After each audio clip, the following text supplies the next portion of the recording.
Sud Radio, Berkov dans tous ses états. Nous sommes en guerre. Je connais ton adresse à Paris. Attendez la vidéo de quand je la... Attends un peu que je te retrouve. Certains ne rêvent que de voir le monde brûler.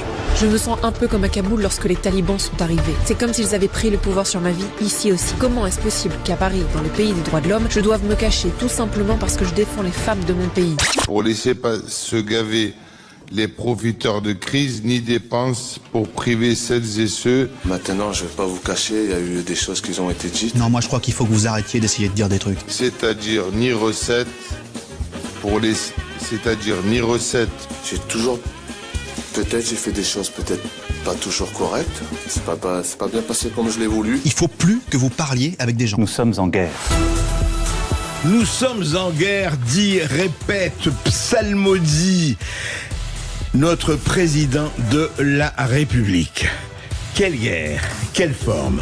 Alors quand quelqu'un, par exemple, une vers suisse tire sur une fresque représentant Jésus et Marie simplement parce qu'elle a envie de s'entraîner au tir et à balles réelles bien sûr, et qu'elle n'avait pas de surface assez grande.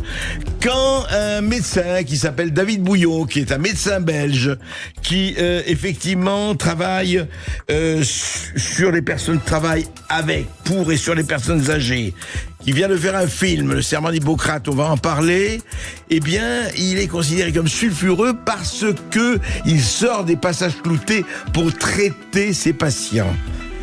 Quand un politicien anglais, Premier ministre, lui. Alors, Premier ministre dit que, attention, pour diminuer la criminalité, il faut interdire les machettes et les couteaux. Oui, parce que, évidemment, ce sont les machettes et les couteaux et pas ceux qui les portent qui sont responsables des attentats et des massacres. Et quand nous avons... en perles ou en huée ou en bravo, vous les connaissez. Quand on voit par exemple qu'une afghane taekwondo en arts martiaux qui se fait vitupérer, qui se fait insulter, qui se fait menacer, pas à Kaboul, ici à Paris, parce qu'elle dénonce la manière dont les talibans traitent les femmes dans ce merveilleux pays d'Afghanistan. Et quand un mathématicien, Vincent Pavant, nous parle, et là, ce sera la seconde partie de l'émission du totalitarisme en marche. Totalitarisme, vous dites, mais non, mais c'est la Russie, c'est la Corée, c'est l'Iran, etc. C'est pas du tout l'Europe, c'est encore moins la France. Ah bon? Eh ben, on en parlera. Ici, Sud Radio. Les Français parlent aux Français. Je n'aime pas la blanquette de veau. Je n'aime pas la blanquette de veau. Sud Radio, Berkov dans tous ses états. Dans tous mes états. Et oui, il y a de quoi être dans tous ces états. Alors, qu'est-ce qui s'est passé?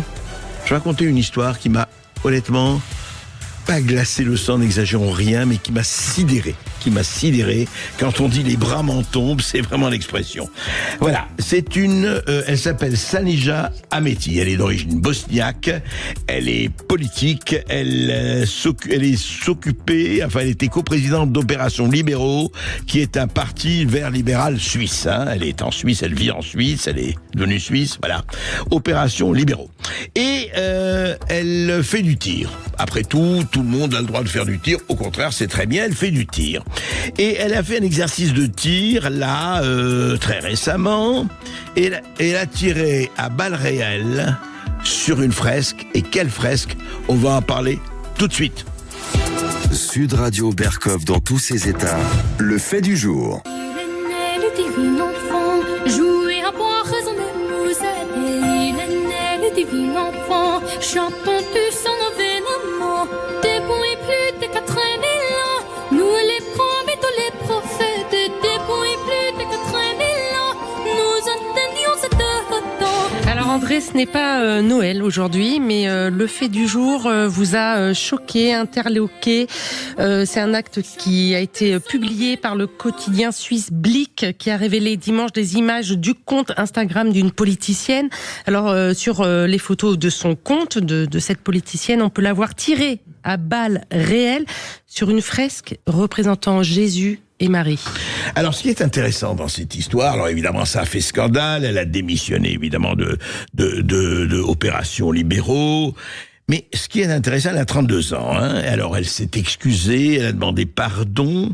Mais ce qui est intéressant, ce sont ses arguments. Vous voyez, on s'est dit bon, vous faites un exercice de tir, il y a les cibles, on connaît les stands de tir, etc. Il y a des cibles. Pourquoi une fresque représentant Jésus et Marie? Et elle a eu cette réponse, et c'est là où ça devient vraiment intéressant. Elle dit ceci: oh, mais moi, dans mon acte, il n'y avait aucune intention de heurter, simplement j'avais besoin d'un motif suffisamment grand pour s'entraîner au tir à 10 mètres, et ben j'avais rien, j'avais pas, voilà, il n'y avait pas de toile, il n'y avait pas de cible, et ben il y avait cette fresque, cette reproduction de fresque, et ben elle était suffisamment grande, il y avait Jésus et Marie. Ouais, ben bon, Jésus et Marie, bon, il aurait pu y avoir aussi Brad Pitt et Jennifer Aniston, voilà, c'est tout. Et ben voilà, j'avais alors j'ai mis cette cible, et puis j'ai tiré. Ah, c'était négligent, absolument stupide, mais je n'avais aucunement envie de heurter qui que ce soit et quelque religion que ce soit. Alors c'est vraiment intéressant cette histoire, parce que, d'accord, effectivement, et croyons-la et admettons sa bonne foi, n'est-ce pas, de cette femme politique zurichoise, Sonija Ameti. Mais ça ne vient à personne, moi je ne sais pas, quelqu'un qui tire, et on lui met devant un portrait de Moïse, ou je ne sais pas une reproduction du Coran, une photo du Coran, et qu'elle se met donc à tirer... Et quelqu'un aurait l'idée, ou alors je ne sais pas, un homme politique, etc., et je viserais comme ça sur un homme politique.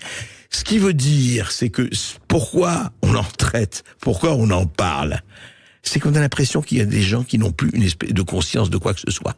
Ils vivent dans leur bulle, ils sont dans leur trace. Moi, j'ai attiré, voilà, je vais faire mon petit exercice de tir, et je me fous de l'environnement, et je me fous de ce qui se passe à l'extérieur. C'est très important. C'est-à-dire qu'il n'y a plus une espèce de conscience d'un collectif, d'un environnement, où des gens peuvent être plus ou moins choqués, ou des gens peut-être plus ou moins heurtés, ou des gens peut-être révolté par un certain comportement.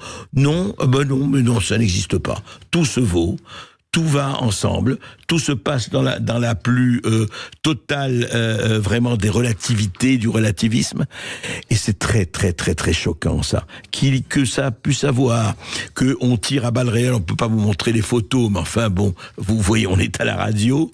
Mais quand vous voyez ça, et vous vous dites, et c'est ça qui est le pire, c'est justement cette inconscience. Je pense pas du tout, elle l'a pas fait par antichristianisme ou anti-ceci ou anti-cela. C'est pas comme quelqu'un qui brûle des églises et tout. C'est quoi? Eh bien, c'est voilà. C'est quelqu'un qui ne pense plus à rien, qui est complètement, quelque part, décérébré. Et malheureusement, elle n'est pas la seule. Et c'est ça qui est terrible. Sud Radio. Sud Radio. Parlons vrai. Parlons vrai. Sud Radio. Parlons. Sud Radio. Les Français parlent au français. Les carottes sont cuites. Les carottes sont cuites. Sud Radio Berkov dans tous ses états. Et je ne suis pas le seul à être dans tous mes états. Vous aussi, tous ceux qui nous suivez, je vous remercie vraiment. Vous êtes extrêmement nombreux et surtout la manière dont vous exprimez quand vous nous écrivez, quand vous nous mailez, ça nous touche au cœur et c'est pour ça qu'on continue et qu'on continuera de plus belle à parler de tout ce qui gêne. Nous sommes avec le docteur David Bouillon, nous sommes avec Maryse, ils sont venus spécialement de Belgique pour nous voir en studio et pour être avec nous et pour parler de quoi? Pour parler de la maltraitance invisible, surtout de ce qui est en train de se passer sous le manteau et on le voit sous ses formes les plus terribles que la pédocriminalité par exemple, mais il n'y a pas que ça, il y a beaucoup de choses, on en parle tout de suite. Sud Radio André Berkov. Ça balance pas mal.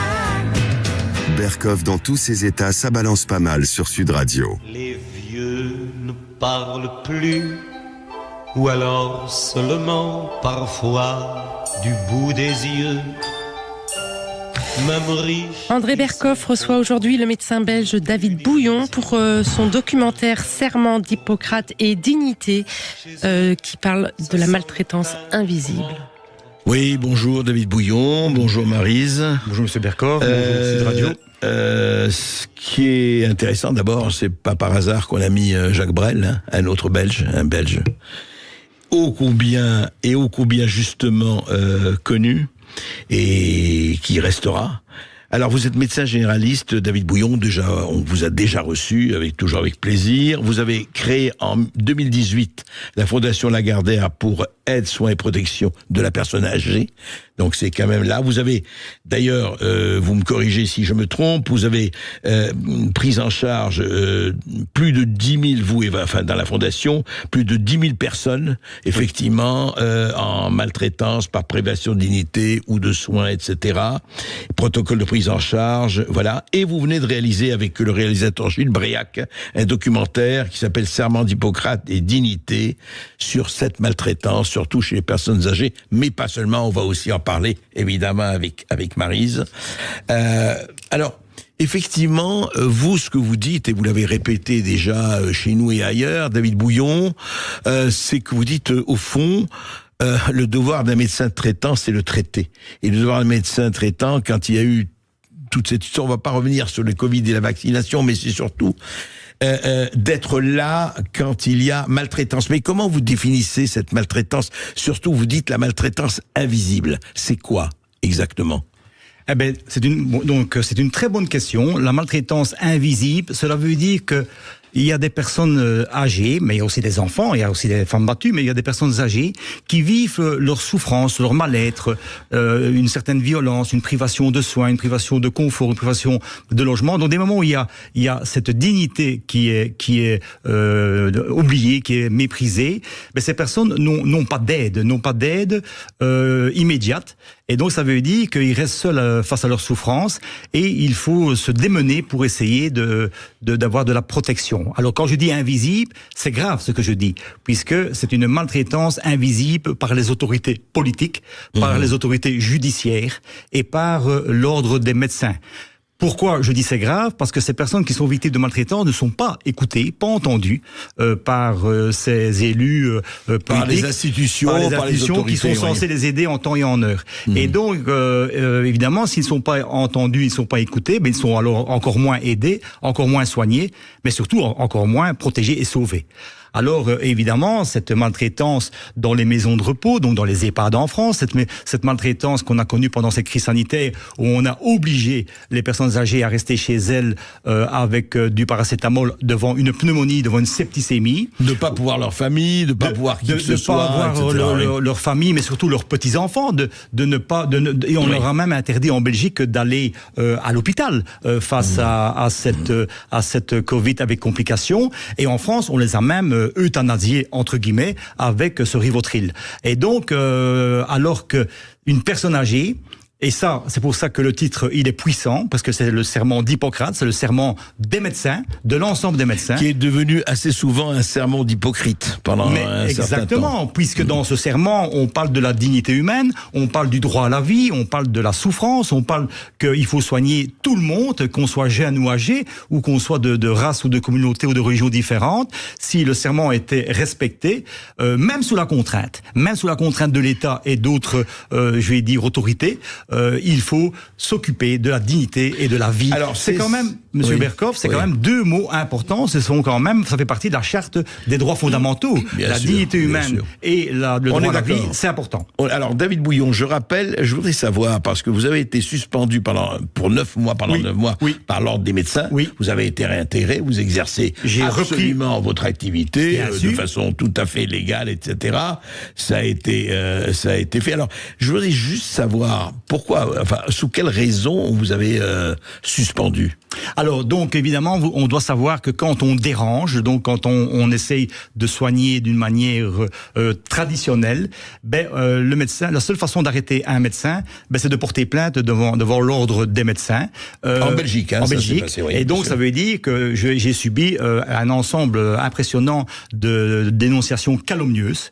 Alors évidemment, l'ordre était content, puisque comme j'étais opposé à ce qu'on nous obligeait de faire, je dis bien obligé de faire, de ne pas soigner, de ne pas prendre en charge les patients, donc j'ai continué à prendre en charge ces personnes âgées, et l'ordre donc a profité de ces dénonciations calomnieuses pour me suspendre, pour un problème de test donc rapide, pour un problème que je me suis immiscé dans la vie de famille des personnes âgées, alors que le tribunal correctionnel me donne raison, il donne un non-lieu, et pour le fait que je me suis exposé trop aux réseaux sociaux. Or, c'est par les réseaux sociaux que les personnes ont pu me joindre pour être pris en charge en urgence.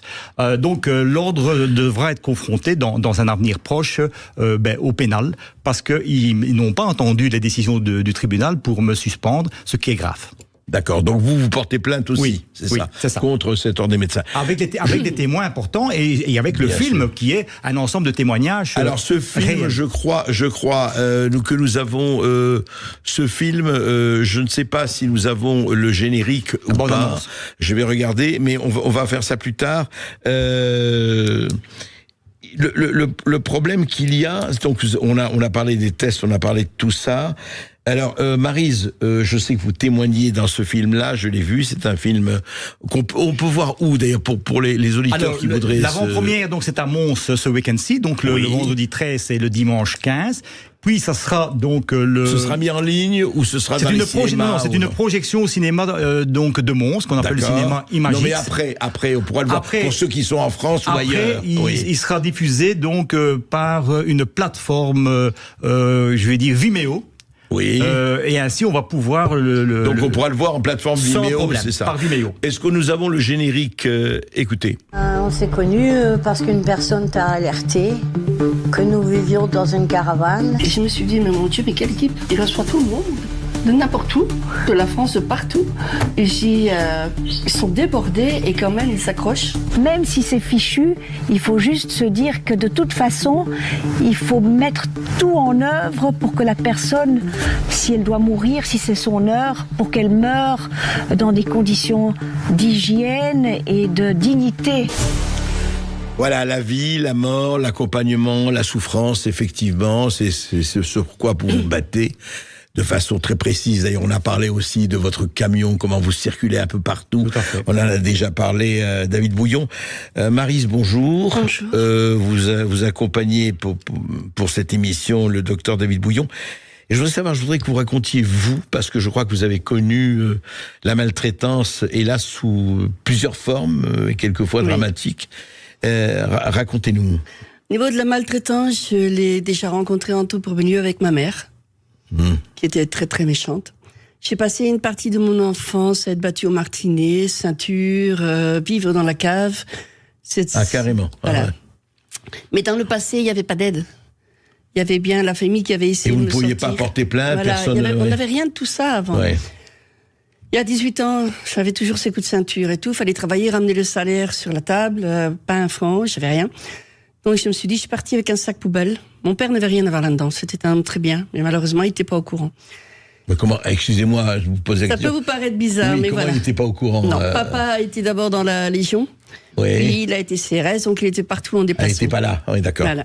D'accord. Et je suis l'enfant du milieu. On va appeler ça l'enfant du milieu. Ma mère a eu 2 enfants avec un autre homme. Et moi, l'enfant du milieu, celui qui est venu au monde et que malheureusement, ma mère... ne voulait pas. Aimait la belle vie, courait à droite, à gauche. Mais bon, toutes ces choses-là, enfin, c'est son passé, c'est son problème. Mais du coup, moi, je n'ai pas été acceptée. D'accord. Voilà. J'étais, comme elle disait, le bâtard de la famille, alors que moi et ma sœur, on était du même père. Ouais. Et on imagine, c'est un peu ce que vous avez dû subir. Donc à 18 ans, je suis partie avec un sac poubelle, ma carte d'identité, sans rien dire. Et j'ai jamais parlé à mon père. Jamais. Il ne l'a su que quand je suis revenue 10 ans plus tard qu'il allait mourir d'un cancer. Il a pleuré, parce qu'il m'a dit, moi qui étais dans ces métiers difficiles, je n'ai jamais rien vu. Parce qu'il était très pudique, donc il n'aurait jamais rentré dans la salle de bain de sa fille. Et je ne disais rien. Je comprends. J'avais une sœur, j'avais un frère, ils disaient rien. Et quelque part, le seul, les frères ne parlaient pas. J'étais oui, la seule. Voilà. Ouais, j'ai accepté les coups. Comme ça, les autres ne les avaient pas. Et juste pour ça, au niveau des voisins, il n'y avait pas de... Dans ce temps-là, les petites personnes, c'était un petit village. On était descendus dans les villages. Ils savaient, ils avaient essayé d'aider, mais ma mère arrivait toujours à contourner. Et il n'y avait pas d'assistante sociale, il n'y avait pas personne pour appeler au secours. Bien sûr. C'est ça qui était très, très difficile. Et ensuite, alors, vous avez... Je suis partie. J'ai vécu longtemps à la Belle Étoile, comme on dit. J'ai travaillé. Puis j'ai rencontré un monsieur. Là, c'était l'alcool qui prenait le dessus. J'ai dit, c'est pas possible, ça n'a pas recommencé. Je suis partie avec un enfant. 10 ans après, donc, si vous imaginez la peur de me refaire ma vie, je rencontre un homme qui, lui, m'a rendu invalide. J'ai été battue pendant 8 ans. Terrible. Là, c'était en Belgique. J'ai été battue pendant 8 ans. J'ai 51 opérations parce qu'il a fallu me reconstruire. Je marche avec des électrodes dans la colonne vertébrale. J'ai été opérée 5 fois. Il a fallu beaucoup de constructions à refaire sur mon corps. Mais je me suis toujours battue. Oui, voilà. Et j'imagine le courage qu'il faut pour ça. Il y a eu l'histoire du Covid. Oui. Et là, dès le début... ma fille était enceinte, ma plus jeune, je me suis dit, on prend pas de risque. On avait entendu parler du docteur Bouillon, c'était le seul dans les environs, parce que quand on parlait à nos médecins, il n'y a rien à faire, vous verrez bien quand ça arrive. Bon. Moi, j'ai dit, écoute, t'es enceinte, on prend pas de risque. Je voulais savoir...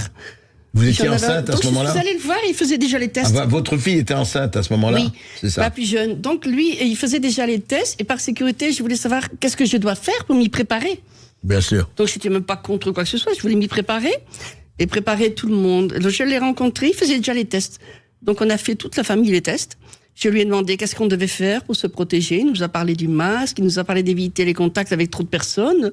Il nous a vraiment bien dirigés. C'était en 2020, c'était le début 2020, oui. C'était 2020, c'est ça. Et là, quelques jours après, je commence à tousser, j'appelle mon médecin, mais j'ai dit à ma fille, écoute, quand on écoutait tout ce qu'on disait du Covid, j'ai l'odorat, j'ai l'odeur, c'est pas une toux continuelle, je faisais toujours... Je tenais ma poitrine, ça faisait mal. J'appelle le médecin, vous restez à la maison, c'est le Covid, et puis vous attendrez quelques jours, on verra. Oui. Rien. Puis je me suis rappelé de David, le lendemain je l'appelle, il sent que ça va pas à ma voix. Il me dit, qu'est-ce qui se passe ? J'ai dit, écoutez, je suis quand même venu il y a même pas 8 jours chez vous faire le test. Là, il m'arrive ça. Il me dit, est-ce que tu es capable d'encore arriver jusque chez nous ? Il y avait 1 heure de route à Mons avec ta voiture.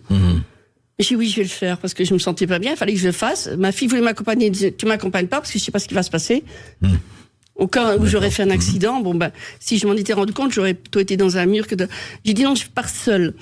Donc je suis partie seule, je suis arrivée là-bas, ils refont le test, rien. Et là, malheureusement, quand il a mis les paramètres, c'était tout à fait autre chose. Ça fait que je suis restée, j'avais une valise d'instinct dans ma voiture, je sentais que ça n'allait pas. Et le reste, je vous laisse. Alors, c'était quoi En réalité, elle avait un rythme cardiaque à plus de 200 de pulsations. Et il y avait quelque chose qui n'allait pas. Elle était au bord de la perte de connaissance. On sentait qu'elle partait. On sentait qu'elle partait. Donc, j'ai appelé le 112, tout de suite, 112, parce que je disais là, il y a une urgence. Le 112 est venu. Et puis, ils ont fait des examens en urgence. Et scanner, plus radio, plus l'ensemble des examens montrent que c'était un cancer entre les 2 poumons. De cet hôpital de Mons, avec ce diagnostic terrible de cancer, elle s'est dirigée vers Bruxelles, où elle a été opérée en urgence de ce cancer. D'abord Erasme, et personne n'avait rien vu, en fait. Non, personne. Personne. Et donc, c'est terrible parce que ce cancer, ça fait quand même 2020, donc ça fait quand même 4 ans. 4 ans, elle est sauvée, entre guillemets, elle est sauvée. Et d'autres cas, malheureusement, qui sont dans le film aussi, où là, après 8 mois, c'était un cancer du pancréas, et les métastases étaient là, et ce monsieur est décédé. Donc voilà, donc ce Covid a mis une impossibilité à émettre des diagnostics sur des maladies très graves. Et donc, voilà pourquoi ce film est extrêmement important. C'est-à-dire que ce que vous dites, David Bouillon, c'est qu'au fond, pendant quelques mois, voire plus que ça, les médecins, des généralistes et autres, n'ont pas pu exercer ou pas voulu exercer leur métier. Tout à fait. C'est-à-dire qu'il y a des gens on ne savait pas ce qu'ils avaient, et puis on leur disait restez chez vous. Non. Des moments où on entendait quelqu'un tousser, on mettait tout de suite le diagnostic par téléphone ici, donc par téléphone, de Covid, sans faire un examen, sans faire de prise de sang. Systématiquement. L'histoire de Maryse. Parce qu'ils vous ont dit tout de suite Covid. Oui, je pouvais même pas me présenter devant lui. Il voulait même pas que je vienne à son bureau. Un refus. Je devais rester à la maison. Vous appelez le médecin, vous lui dites ça va pas, je tousse et tout ça, et vous disiez quoi? C'était sa secrétaire, elle m'a répondu, non, il faut rester à la maison, vous rappellerez dans quelques jours, parce qu'il y avait si ça va pas mieux. Uniquement de la toux. Donc je dis ok.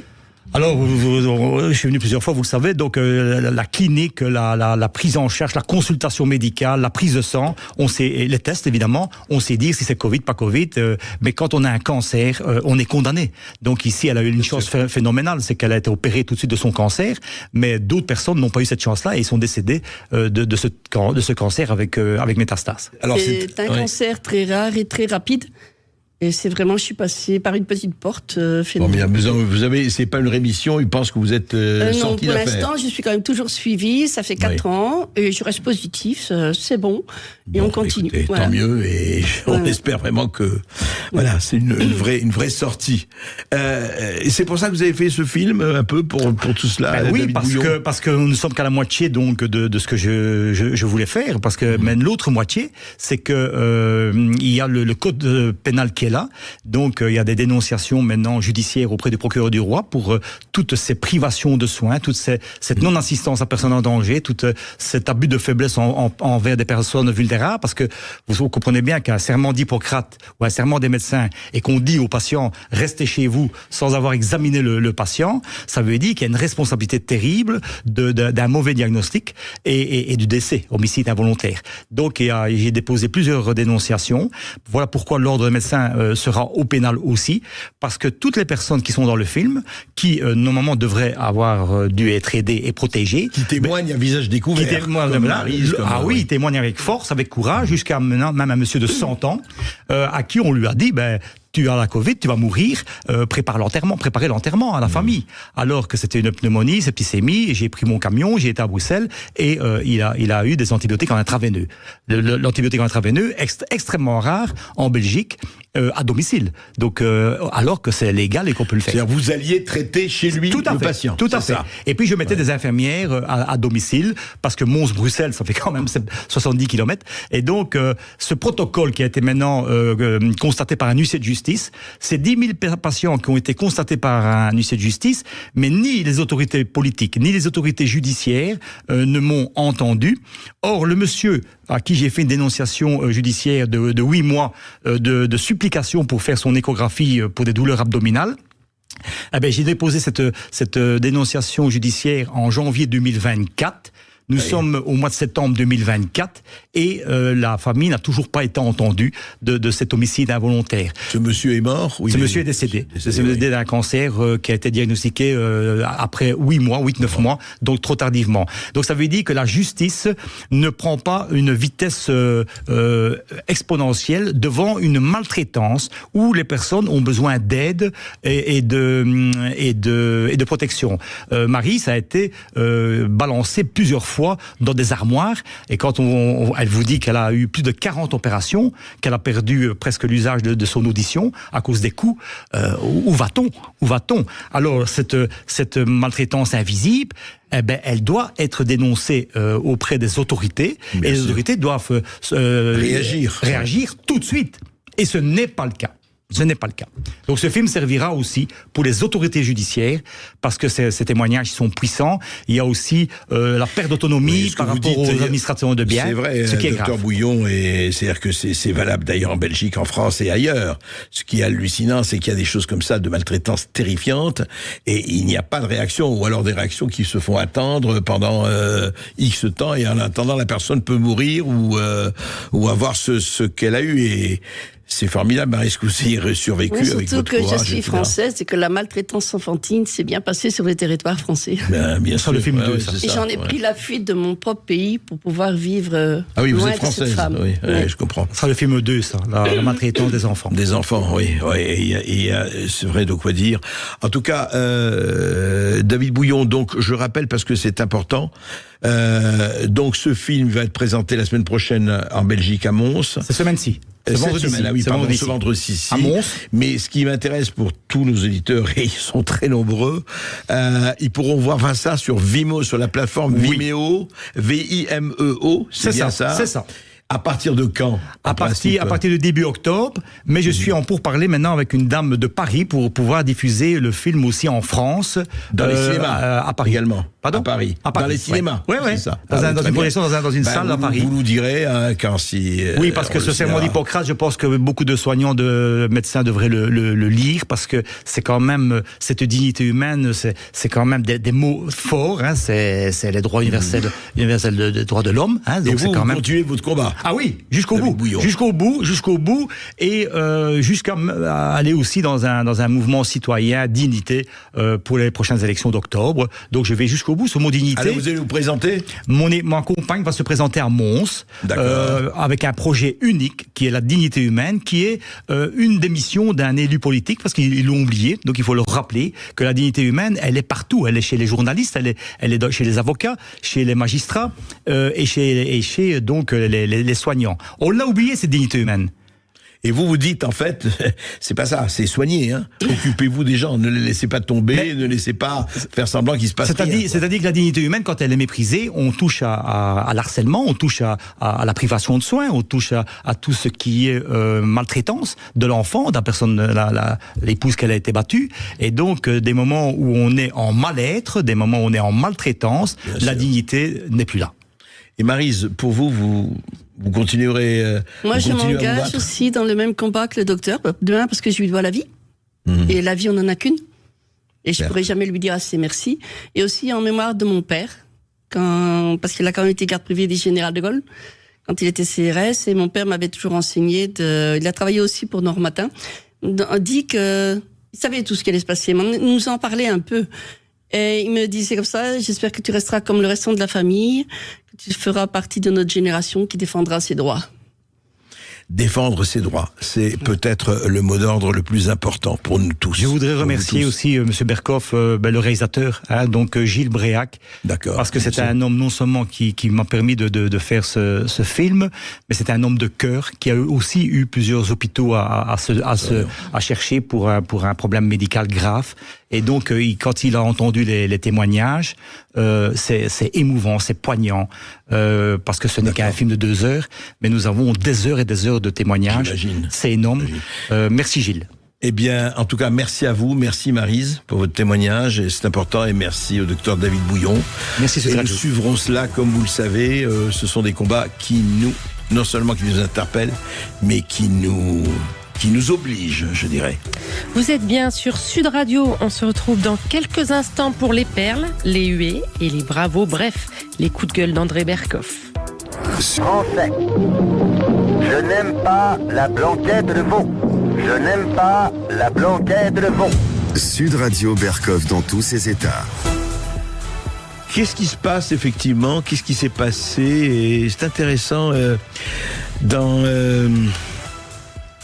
exactement, il y a hier, je crois que c'était hier, il y avait la réunion de la commission des finances de l'Assemblée nationale.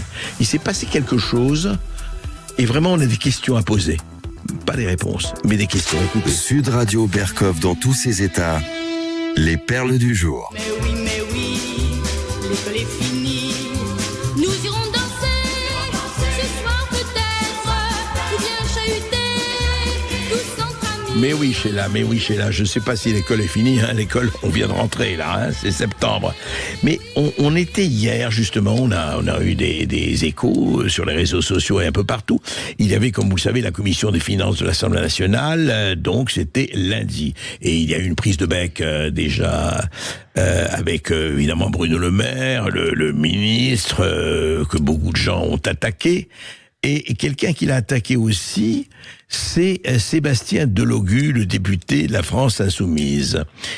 Alors effectivement, il y a eu une intervention de Sébastien Delogu. Alors, il y a eu sur les réseaux sociaux un peu soit des parodies, soit du discours ralenti pour accentuer un peu un certain nombre de choses. Mais honnêtement, quand on écoute... On va pas écouter tout l'intervention de Sébastien Delogu, mais il y a quelque chose d'étonnant. Écoutez. Dès les premiers jours de votre long passage à Bercy, qui se termine par un pacte indigne avec le Rassemblement national, le fameux « en même temps » a montré qu'il était ni l'un ni l'autre, c'est-à-dire ni recette, c'est-à-dire ni recettes pour laisser se gaver les profiteurs de crise, ni dépenses pour priver celles et ceux qui ne sont rien de leur service public. Oui, alors ça a duré une demi-heure, hein. Ce qui était étonnant, là ça vous donne une idée, mais ça ne vous donne pas vraiment l'idée de ce qui s'est passé, c'est que, et encore une fois je pose des questions parce que c'est trop facile de dire oui, alors Sébastien Delogu il ne sait pas parler, il lit, alors évidemment il lisait, comme beaucoup d'ailleurs il lisait, mais c'est vrai qu'il lisait d'une certaine façon, on a l'impression qu'il s'accrochait, qu'il hésitait, que je peux dire il bafouillait quelquefois, est-ce que c'est, à un moment donné il a dit 100 milliards, c'est 600 fois plus que 1,3 milliard, calcul approximatif, etc. Alors beaucoup de gens se sont empressés de lui jeter la pierre. Donc de lui jeter la pierre et de dire oui écoutez qu'est-ce que c'est que ce type, il sait pas parler, on a l'impression c'est pas un cours de rattrapage d'école scolaire, etc. Alors moi j'aime pas ce genre d'accusation et je n'aime pas ce genre de procès. Il n'empêche quand même qu'il y a quelque chose, c'est très étonnant, qu'un député de la République, quand même, quelqu'un qui est élu et qui est peut-être très difficilement. Alors, est-ce que c'est, auquel cas il n'y aurait aucune critique à faire, est-ce que c'est peut-être sa difficulté, peut-être à articuler, mais c'était étonnant d'entendre quelqu'un qui péniblement s'accrocher à sa lecture et de façon extrêmement laborieuse. Voilà, et encore une fois, je pose des questions parce que c'est très facile d'accuser, c'est très facile de se moquer, mais il n'empêche que, je dis ça à quelqu'un, vous savez, un député, c'est celui qui aussi parle, donne des leçons à tout le monde, parle, etc. Et là, il y avait quelque chose qui n'accrochait pas. Qu'est-ce que c'est ? Eh bien, je vous laisse répondre et je vous laisse nous dire ce que vous en pensez. Mais moi, ça m'a interpellé. C'est pour ça qu'il fallait qu'on vous fasse entendre cela. Sud Radio Berkov dans tous ses états. Je pouvais tous lutter. Toi aussi, je dois lutter. En ville, tu fais la loi. Mais ici, c'est moi. Me fais pas chier. Me fais pas chier ou je te ferai une guerre comme t'en as jamais vu. Rambo, effectivement, vous savez, l'as de la machette, l'as du couteau, l'as le fameux, le Stallone, que Stallone a fait. Il a fait 6 versions de Rambo, 6 versions. Une dernière, c'était évidemment presque à l'âge de la retraite, mais enfin, c'est Stallone. Mais ce n'est pas pour parler de Rambo, aujourd'hui, que nous abordons ce sujet. C'est parce que c'est intéressant. Vous vous rappelez qu'on vous a dit, je crois que c'est le journal Libération et puis d'autres qui disaient, il faut peut-être arrêter la vente des couteaux. Vous savez, quand on a entendu ça, là aussi, des fois on est complètement les bras nos en tombent. C'est quoi cette histoire ? Eh bien, le Premier ministre britannique, Keir Starmer, entend réduire de moitié les attaques à l'arme blanche dans les 10 ans à venir. Ah bon, formidable, c'est vrai, parce que les attaques à l'arme blanche, en ce moment, en France, en Angleterre et ailleurs, c'est devenu quotidien, hein, c'est même plus un fait divers, hein, personne n'en parle plus. Eh bien, lundi, Keir Starmer, qui se contente, lui, aujourd'hui, d'arrêter les gens qui se plaignent, c'est eux qui sont arrêtés aujourd'hui par cette merveilleuse démocratie anglaise. Quand vous plaignez d'attentats, quand vous vous plaignez des viols et des vols, eh ben, c'est vous qui êtes arrêtés, hein. C'est intéressant ce que devient l'Angleterre en ce moment. Eh bien, il a dit voilà, il faut lutter contre la vente en ligne des machettes et des couteaux facilement accessibles aux jeunes et qui font des dizaines de victimes chaque année. Alors voilà, on va réduire, dit le Premier ministre, de moitié les attaques à l'arme blanche. Comment ça ? Eh bien voilà, c'est trop facilement accessible en ligne, donc interdiction des machettes et des couteaux de style zombie doit rentrer en vigueur le 24 septembre prochain. Voilà, interdiction, il faut les rendre, il ne faut pas, etc. Il faut arrêter parce que les crimes au couteau sont devenus effectivement, encore une fois, presque monnaie courante. Mais dites-moi, mais ils sont aveugles, sourds ou complètement crétins ? Ce ne sont pas les couteaux, ce ne sont pas les machettes qui tuent. Ce sont les gens qui portent les couteaux, les machettes. Mais justement, dit-on, on va les supprimer. Comment on va les supprimer? Vous croyez que parce que vous interdisez la vente en ligne, ils vont plus pouvoir s'en procurer? Vous croyez qu'aujourd'hui, mais qui a aujourd'hui, on a désarmé, on désarme la population. C'est très bien. Faut pas avoir d'armes, interdiction, c'est pas bien, c'est pas bien. Mais justement, qui ont aujourd'hui le permis de tuer? C'est plus du tout la police. C'est très bien. Non, ce sont les dealers, ce sont les narcotrafiquants, ce sont la racaille. Et là, allons-y les gars, allez, les permis de tuer, il n'y a pas de problème, c'est open bar. Pas fabuleux, ce Kiss Starmer, hein, l'hypocrisie, n'oubliez jamais, c'est le mage que le vice rend à la vertu.